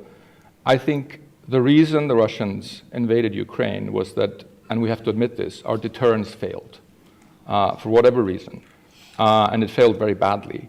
And the point of deterrence is that it's always a dangerous game. That's the nature of it. And so I think we Europeans now, as we discuss European forces guaranteeing some sort of peace in Ukraine on the ground, that comes with risk and it requires bravery. And we must not wait for the permission of the guy sitting in the Kremlin to do it. That's the only way we're going to re-establish deterrence for the Russians, and that's important for not just the security of Ukraine, but of Narva, of the Finnish border, all of Europe. And I think that's what we have to do. Thank you very much. Jonas, would you like to add to this answer? I think it was partly answered by Erlingur, so I will take maybe a little bit of a refuge in his answer. But I think the key is we are living in a time where things are changing very fast. Mm-hmm. It will be interesting to see how Europe steps up, both sort of the European dimension within NATO, mm-hmm. how that's going to evolve, but also sort of the cooperation that we have now evolving with regards to supporting Ukraine, the coalition of the willing. I think that's very important. Ukraine will be front and center, however things will turn. And I think it's important also to sort of to think about the partners, to work closer for Europe and the EU and the partners work closer together. I think we see it quite clearly in the coalition of the willing, where we have UK, Norway, Iceland, Turkey, everyone working together. So I think there is lots of opportunities to develop this cooperation further. So. Absolutely. Thank you very much. Time flies, good people, and we are running out of it. I want to thank all our panelists for a truly insightful and thought-provoking discussion. I also want to thank our organizers, Varðberg, Samtökum Vestrænu Samvinnu, the EU delegation to Iceland, and the Polish embassy in Reykjavik. And finally, I want to thank you in the audience for your attention and engagement. We now turn to the next item on our agenda, which is, after a brief intermission, the panel on security issues in the North Atlantic and the Arctic, focusing on EU-NATO complementarity. So don't go far. Thank you very much.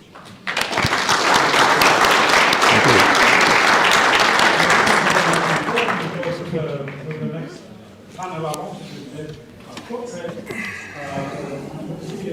We have a full house here, where we have many hundreds of people looking at this streaming on. So stay tuned. Stay tuned.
Participating online, so that's how it's developed. So dear guests, we will now move on to our second panel discussion. The topic is security issues in North Atlantic and the Arctic, focusing on EU-NATO complementary. Again, we are honored to have great experts on the issue. I would like to welcome His Excellency Erik Vilstrup Lorentzen, Ambassador of the Kingdom of Denmark to Iceland, Ms. Claude Veron Reville, European Union Special Envoy for the Arctic Matters at the European External Action Service of the European Union, Mrs. Bergdís Ellertsdóttir, Ambassador and Senior Arctic Officials at the Ministry of Foreign Affairs in Iceland, and then Mr. Roy Nordfom, Lieutenant Colonel, NORA, NATO Liaisons to Iceland, Joint Force Command Brusum of NATO. To moderate this panel, we have Mrs. Rakel Þorbergsdóttir. She's a communication director and former news director of the State TV. So, Rakel, the floor is yours. Yeah, I think I'm lacking on the microphone. Yes. Bring it to you. Thank you so much. Thank you, Davíð, for the introduction and the invite to moderate this second panel. And we will be, as he said, focusing on the North Atlantic, security issues in the North Atlantic and the Arctic. I'm not going to go into your background. You were introduced quite nicely, I think. Let's just dive into it. Russia's increased military activities in the Arctic and the region's strategic importance for NATO and the European Union require increased attention to territorial security and regional cooperation. I just want to ask you all, and we'll start with you, Ambassador, from your perspective, what are the most critical security challenges facing the North Atlantic and in the Arctic? No, I think, first of all, a lot of things have been said already about the security in Europe, and particularly in the Arctic. I want to mention also that when we talk about Russia, and we need to mention also China, that it's not new that they have increased their presence. It started actually, they made in 2022, they had a military doctrine in Russia where they said that Arctic was the #1 priority, and China already in 2018 said that they were Arctic near state. So for us, it's been coming closer, and I want to say that for some years we still want the Arctic to be a low tension area. So for us, it was important that in 2008 we made the Arctic coastal state, the Ilulissat Declaration, which is based on UNCLOS, and it's about how we deal with things, environment, other issues, how we do it peacefully. And that was done by it's the 5 coastal states, that's Canada, that's US, Norway, Kingdom of Denmark, and Russia. And it was later also confirmed by the other Arctic members of Arctic Council in 2018. So that is very important. We have realized, the Danish government, for us we need to step up specifically on capacities. So what I want to mention here, and I want to mention a little more specific because it has direct influence on Iceland, actually. In January, we decided on what we call an Arctic Package 1, which was for 14 billion Danish kroner, and we're going to negotiate the Danish government together with Greenland and Faroe Islands and the opposition in Parliament, an Arctic package to 20 billion Danish kroner. And it's a big package, and it's basically about capacities around Greenland. But the reason why I'll mention what the content is, because everything that we use around Greenland does have an influence on our cooperation with Iceland, and particularly because we will also have some of the capacities on the Keflavik Air Base. And to say that if we were to defend East Greenland, we would have to do it out of Keflavik Air Base. So it's very specific. I'll just not go into detail, but I'll just mention what the contents are. And that's range drones, it's satellite capacity, it's 3 new Arctic patrol vessels, it's further aircraft for inspection, it's 2 coastal radars, and strengthening the presence of our Arctic Special Operations, which you know under their name, the Sirius Patrol. So all these are very specific things that we are investing in. And then I want to say on the cooperation with Iceland also, I think this is about EU and NATO, but I think it's worth mentioning that after Finland and Sweden entered NATO, the Nordic cooperation has taken on a totally different dialogue and a totally different aim, because what we didn't talk so much about earlier, which we talk about all the time now, and that's within a NATO framework, that's capacities, how we work together and how we strengthen our work. And just yesterday we bought 130 personnel carriers from Finland, because they both Sweden and Finland are very, very capable of the capacities. So it's become very, very concrete. And then I think when it comes to the EU, I think it's worth mentioning also when we talk security, that one of the biggest assets that the EU has done, that's the climate policy, which I think needs to be talked about also in terms of security. It's since 2022, the CO2 emissions have been reduced by 55% compared to 1990. So it's worth mentioning also.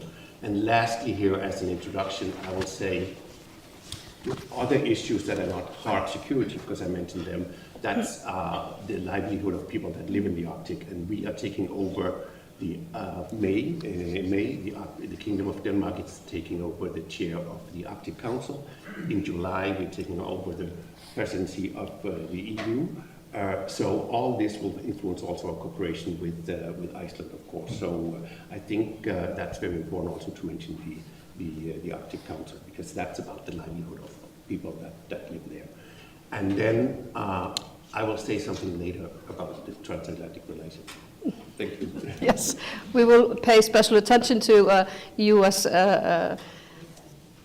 policy towards Greenland. We'll offer also questions on that, but we're going to stick to this topic. From the EU perspective, Claude, what would you say are as a special envoy in Arctic matters, what are the top priorities when it comes to security in this region?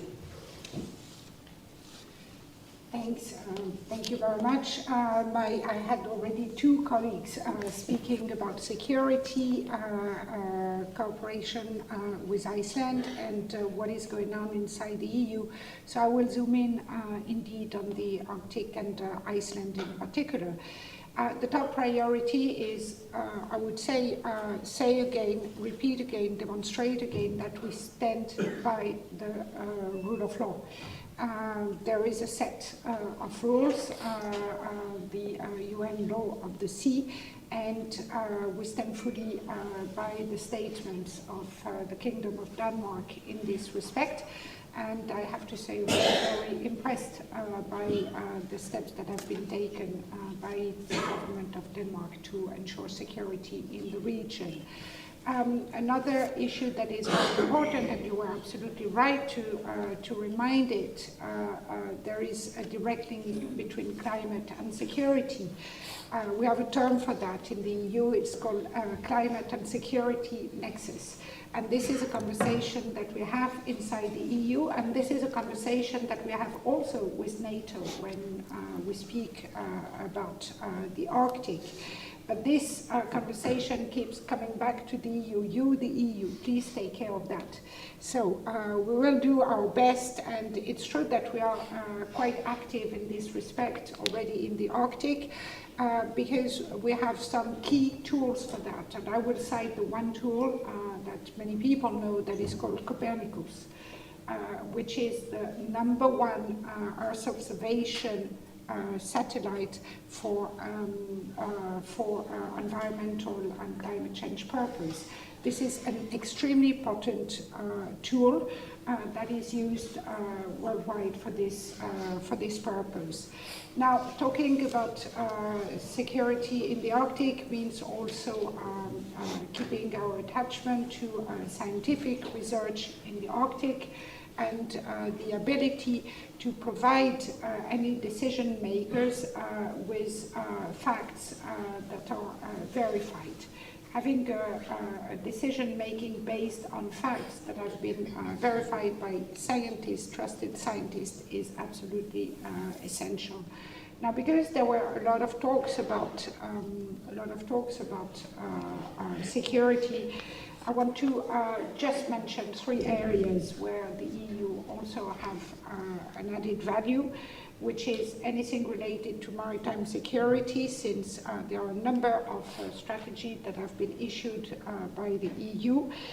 There is also protection of critical infrastructure. There too, a very recent communication was issued by the EU regarding cable security, and this barbarian word called FIMI, we call that FIMI, it's a long word for disinformation, but it's acting on foreign interference and manipulation of information.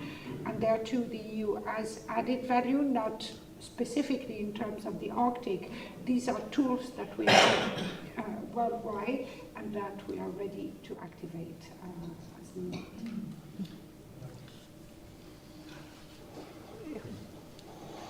We öll að tala herra. Yeah.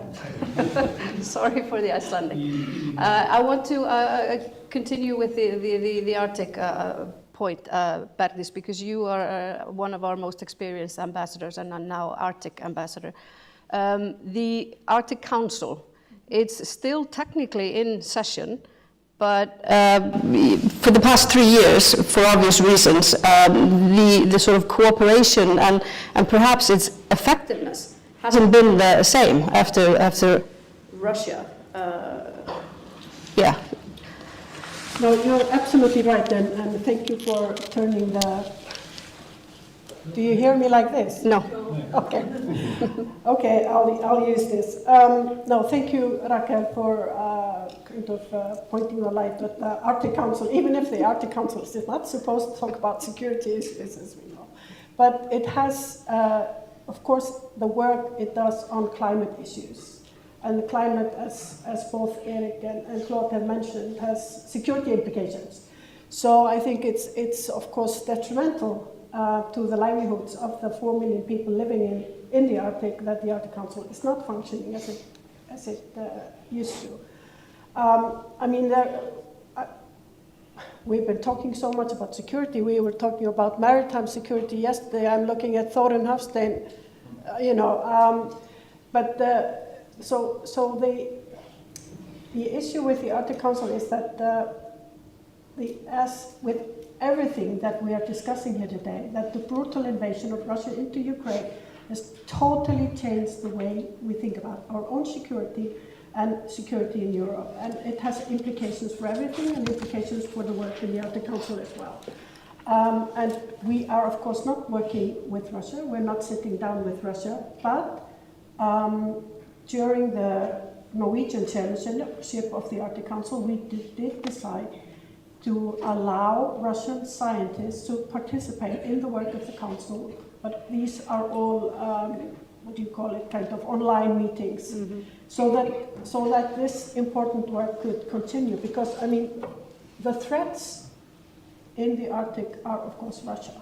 Is Russia's military built-up and capabilities in the Arctic, which is worrying for the whole of Europe. And it's also what seems to be a growing cooperation between Russia and China, which we can maybe discuss further. But the most imminent threat to the lives and livelihood of the peoples living in the Arctic is the climate crisis. And because of the war in Ukraine and because security and defense issues have overtaken the Arctic agenda, sort of the climate crisis is somewhere now in the shadows, but it's still, working. It's still having implications for the lives of the people. And some of you have traveled to far away places, remote places, be it in Canada, the US, or Greenland, where, for example, the food security of the people is in danger because planes cannot land with resources and so on and so forth. So, if you would ask me today what is the greatest security threat in the Arctic, it's the climate crisis. Yeah. If you could just hand it to Roy, Lieutenant Colonel. You, you're a NATO liaison to Iceland from Joint Command Force Brunssum.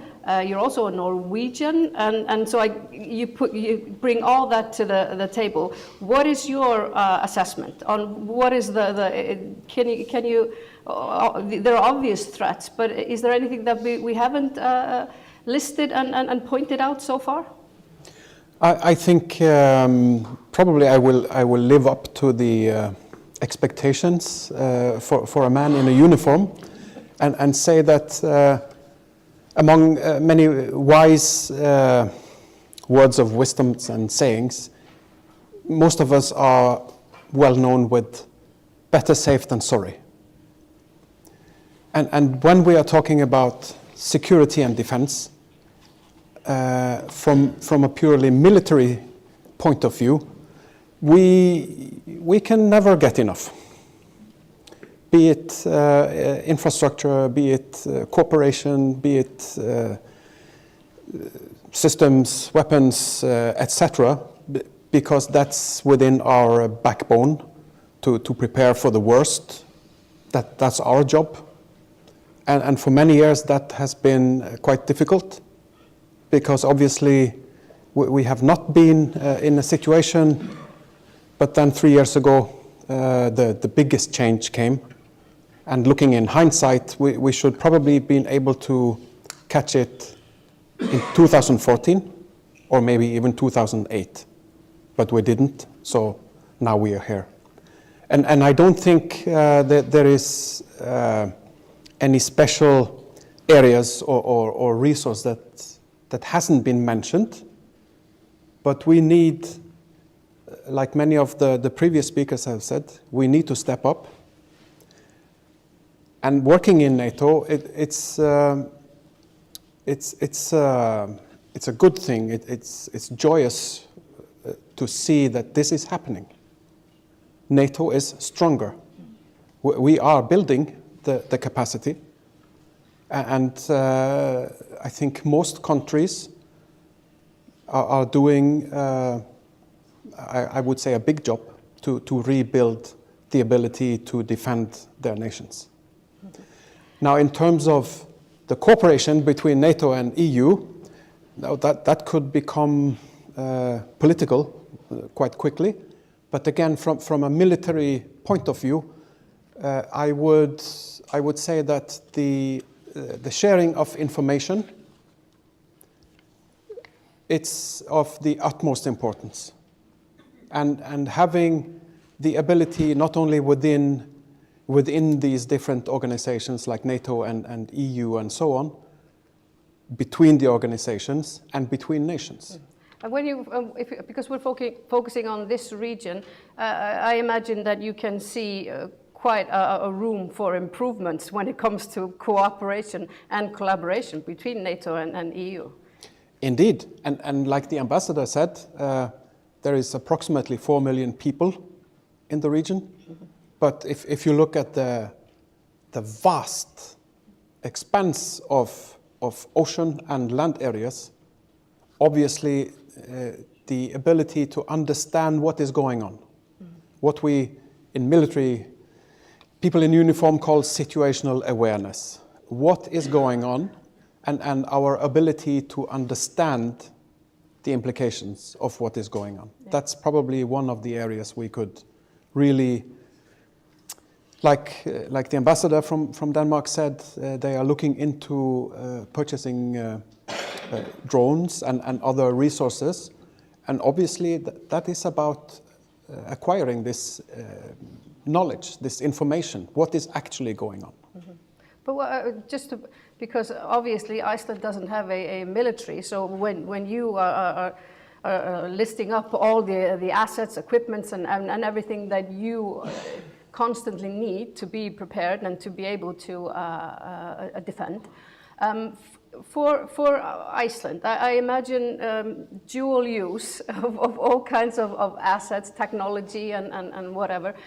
That would be, I guess, more the way to go. Do you have any examples for us that you could, list in like recommendations? Because I have no. Well, there's no information and no indication that Iceland is about to start or acquire a military. So as it's not on the table, at least as far as I know. So when you're putting more money from the taxpayers, and what I'm trying to get, and I'm probably not making myself clear enough, is that the dual use, it has pros and cons. Can you maybe give us an example of a good example where it has been useful, and because I know there are also some restrictions as when you can use equipment assets both for civilian and for military purposes. I think first of all this expression dual use, we use it with different meanings in different settings. Yeah. With regards to science nowadays, we talk of dual use as something maybe on the negative side. If we look at what you are saying, are there infrastructure or resources that can be utilized both for defense needs, but also to certain needs of civil society? Yes, indeed. And to my knowledge, you are already doing this a lot in Iceland, as well as many of the other Nordic or small nations, because the approach to defense and security, like has been said from clever people, it must be a whole of government approach. And not just government, but society. And I think a lot of the total defense concept that Norway and Sweden and Finland also uses, well, that is what we are talking about. There is a lot of infrastructure, mechanisms, resources that could be used for defense and security, but they are also very handy if there is a natural disaster. Mm-hmm. And that would be the same with me and my colleagues in uniform, looking back to recent natural disasters worldwide. Well, quite often the military forces are used. Mm-hmm. Because the military, according to how we look at this in NATO, it's only one of the instruments of power. Diplomacy, information, and economy are luckily the ones we use the most. You mentioned infrastructure, and if you can please pass on the mic, I want to ask the ambassador, because thank you. The infrastructure. I mean, there are critical infrastructure, and I think that's a topic here in Iceland that we can easily relate to, because you don't always need an external threat. Sometimes it's just nature that provides the threat. What I want to ask you is that what steps should and could be taken by NATO and the EU to protect and strengthen the security of critical infrastructure? And earlier somebody mentioned the underwater cables, pipelines, energy extraction, and shipping routes in light of their growing importance, strategic importance. No, I think that's exactly what we are looking at, and I think some of the elements I mentioned previously that we just invested in are also part of that, taking care of critical infrastructure. I think we look at also what do we see as an added value from the EU. I think the white paper that's just been presented, the preparedness, the resilience, that's exactly where we see the added value from the EU to the more hardcore investment in from NATO. So I think there's a complementarity if that's what you're looking for. But then also to say we're very much aware of the critical infrastructure. One of the things that we've also done recently is 3 new airports in Greenland, which also pays into the critical infrastructure. We're looking very much into sea cables also. Some of them even may link Greenland with further with Iceland. So everything in that area, that's something we look into, and that's within the NATO frame. Claude? Yes, thank you. Indeed, preparedness, white paper, all these things are crucial, but there is also a set of actions that have been taken specifically for the protection of critical infrastructure. Because we need to ensure protection against hybrid threats and cybersecurity. So 2 pieces of legislation that were adopted by the EU. One is about physical infrastructure and another one about cyber resilience. And since we are talking about Iceland, and we are in Iceland, which is a member of the European Economic Area, which takes on board some pieces of legislation and transpose them into its own legislation. These are 2 pieces of legislation that are crucial to be taken on board to act jointly on resilience of the critical infrastructure. There are also more operational actions that have been taken by the EU to support operators in the energy sector. The energy sector, as we said, is a crucial area where we see what is the resilience of a society. And some stress tests have been conducted with the support of the European Union to test exactly what is the preparation and what needs to be the preparation to, in case the energy sector would be under attack. And then there is the cables and the undersea cables. So there again, a joint communication was adopted in February about undersea cables to increase the resilience of these undersea cables. And there's an action plan. I mean, this is what we're good at, action plan and white papers and joint communication. But we're working on operationalizing it and having the Solidarity Act between member states. And that's where a partner country which is closely associated to the EU, like Iceland, can consider whether it wants to be taken on board and whether it wants to be associated to such action, and what Iceland would have to bring also to this conversation, because yesterday at the conference that Bergdís mentioned, which was, I don't know if it was about maritime security or all things maritime, for a country like Iceland, which is surrounded by sea, everything has to do with maritime. It is absolutely critical to have, what you called, Colonel, the situational awareness here. It's maritime domain awareness, ability to know what is happening on the sea, under the sea, and ability to react fast. And a lot was said yesterday about fiber cables and how rapidly you can spot an attack on fiber cables and how rapidly you can intervene to protect them and repair them. Okay.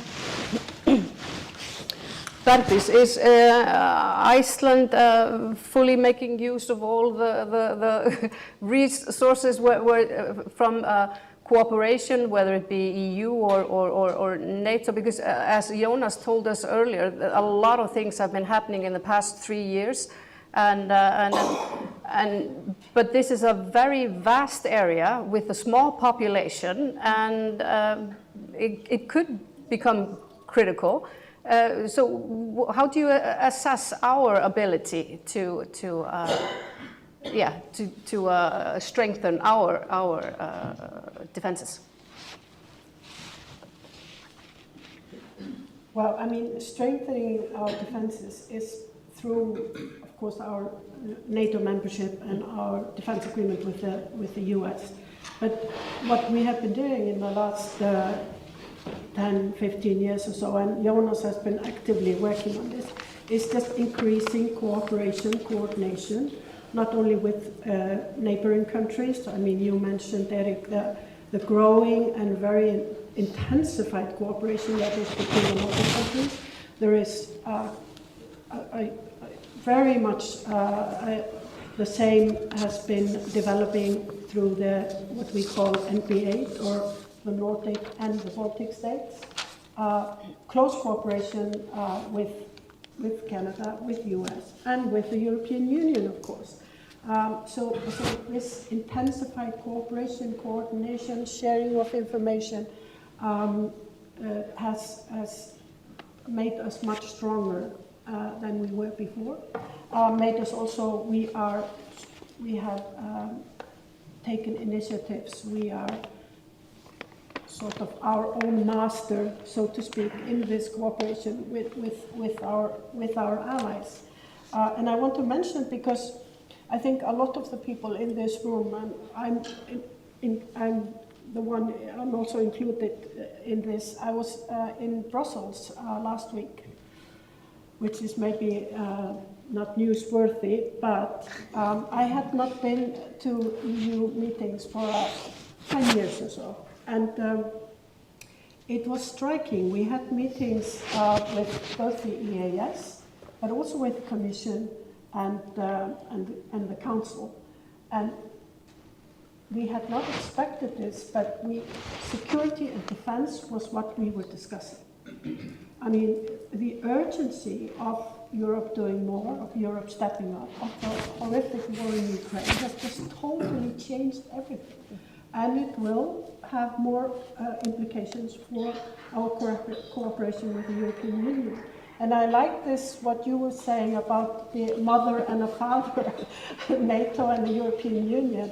And at least when I was working at NATO, it was not a very happy marriage, I can tell you. But it seems like you were saying, Jean-Pierre, that now it's like hand in glove, the cooperation between the European Union and NATO, which I think will have very positive implications for security in Europe.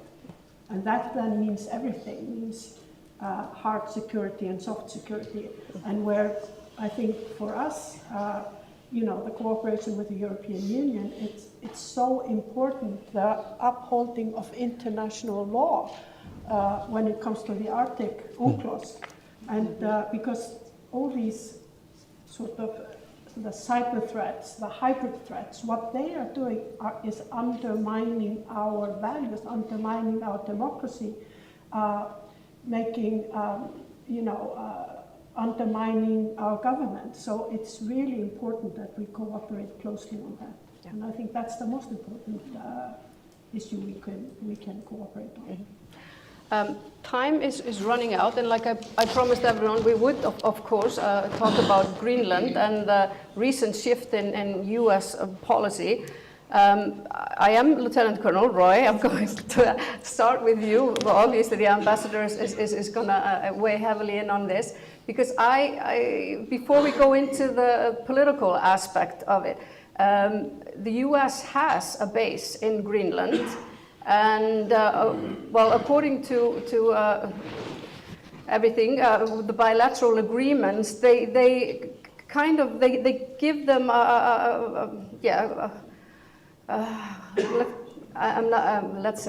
they give them quite the room to expand and even maneuver in ways that.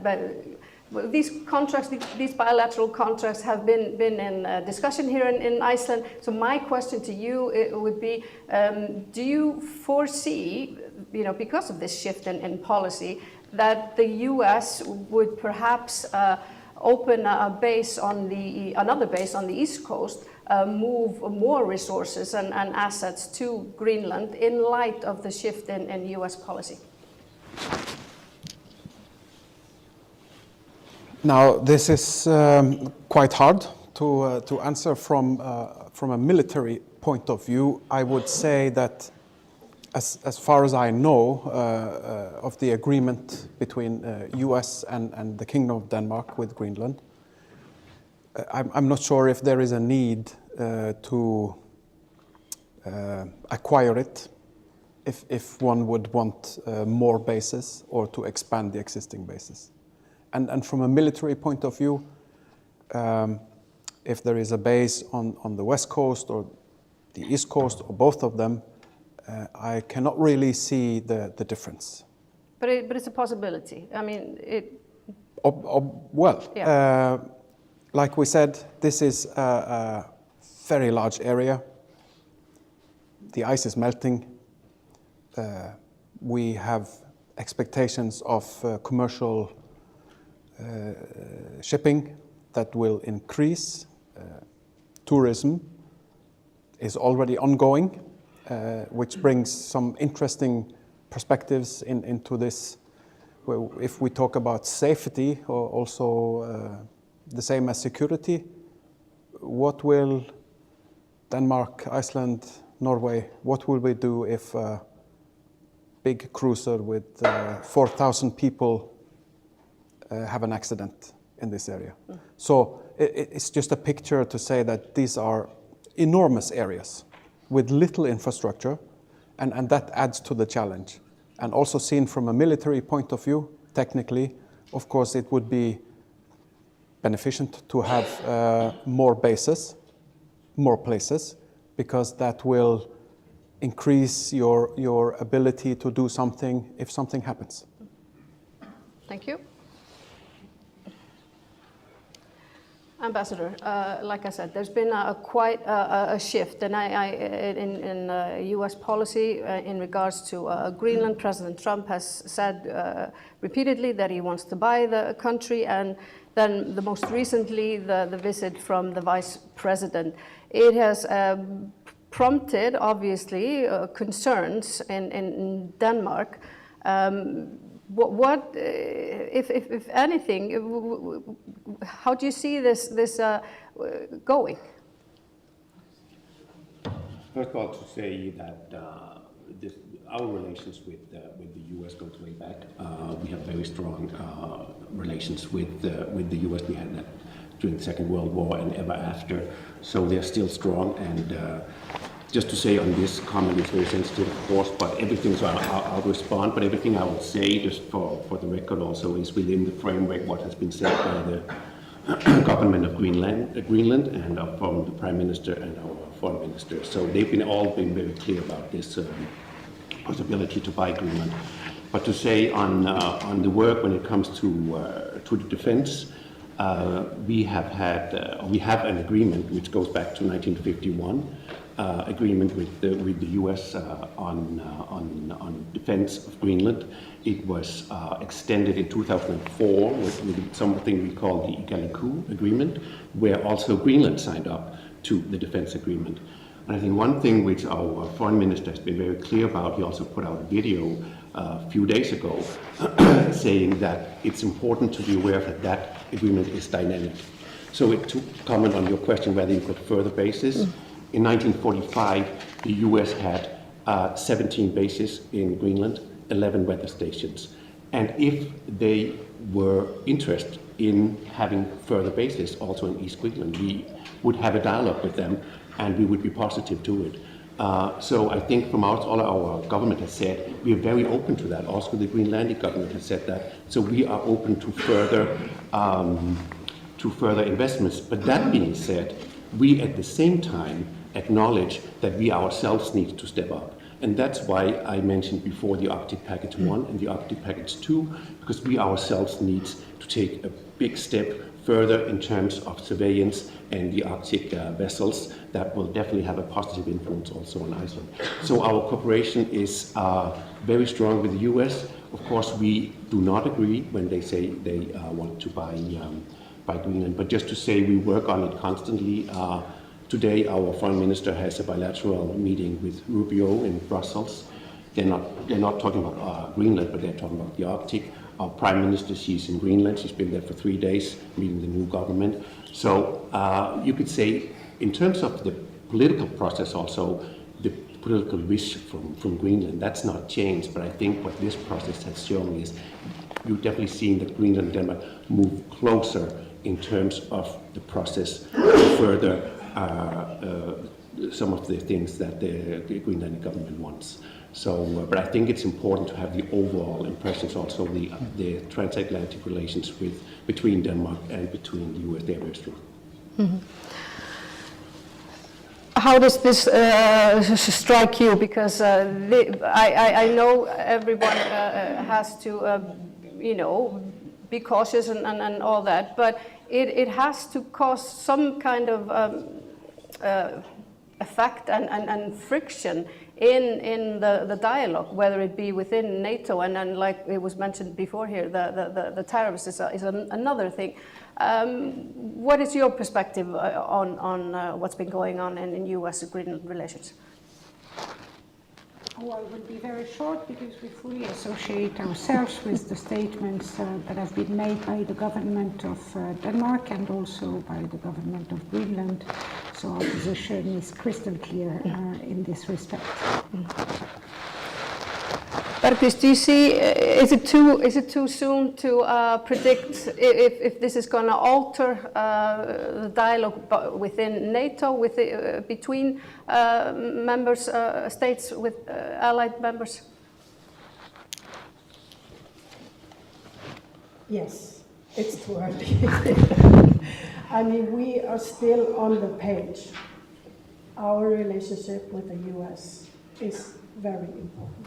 We have, as Eric said, long-standing relations. It's based on mutual trust. We have been an independent country for more than 80 years. The US was the first country to acknowledge our independence, and we just need to stay on that page unless, until something happens. We, of course, have our contingency planning, but yes, the official version is, our relations with the US are very good, and have actually never been better. And I think Jonas was referring to that our relationship, our cooperation when it comes to security and defense has never been deeper and as much as on an equal footing as it is today, and that was staying. Do you have anything to add, Roy? Otherwise, we'll go to questions if there are any. But please, if you. So, do we have any questions? No? Yes, there's one up there.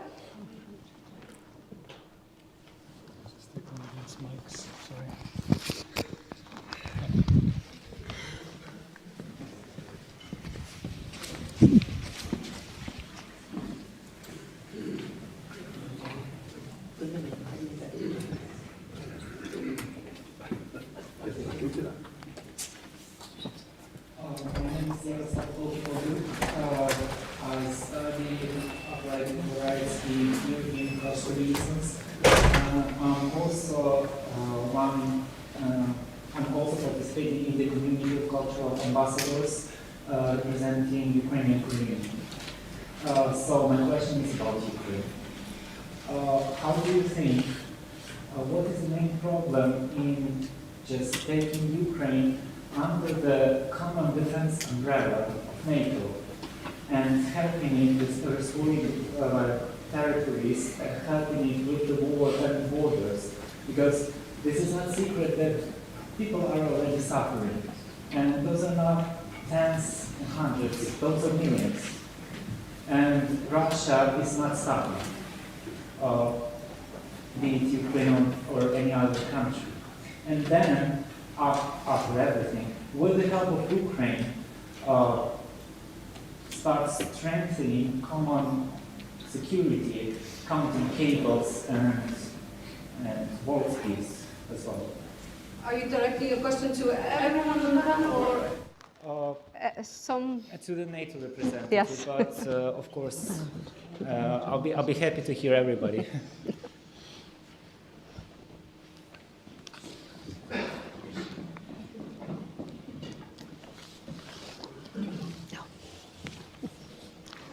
I think. Sir, thank you for your question. And again, I think I need to clarify my role, because as a military liaison officer to the government of Iceland, I can answer that from a military technical point of view. No, it's no problem.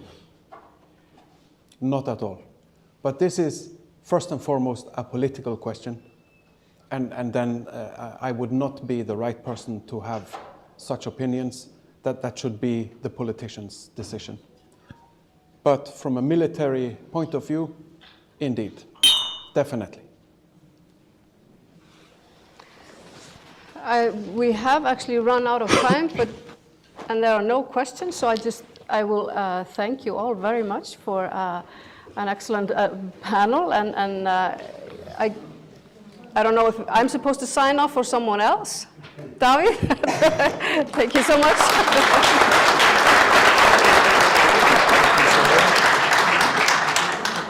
Yes, we have now come to the end of our agenda, closing remarks.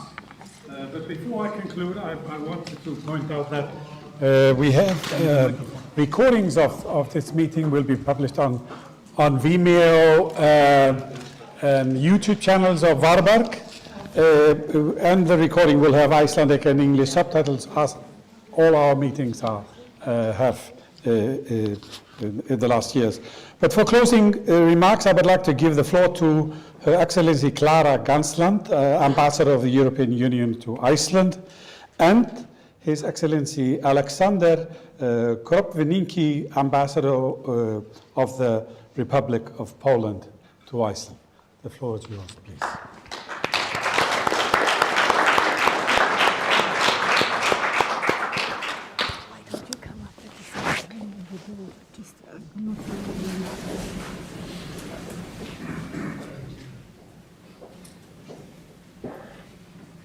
Thank you. Thank you to all who helped organizing this wonderful event, who attended it.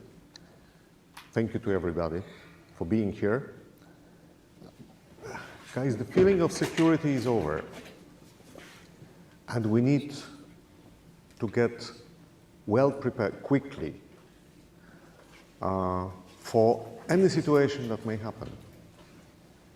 And we shall overcome while being well prepared. We shall overcome together. We shall overcome united. Thank you.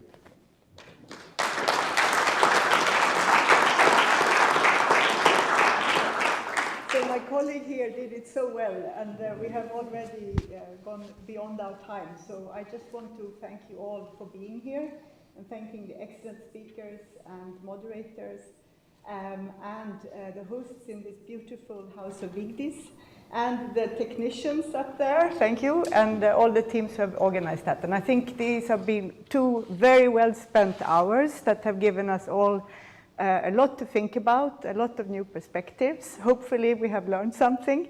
And again, thank you for being here. So the seminar is hereby closed.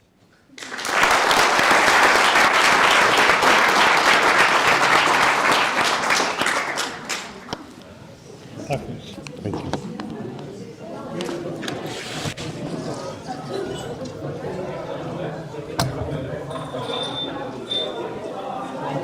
Gracias.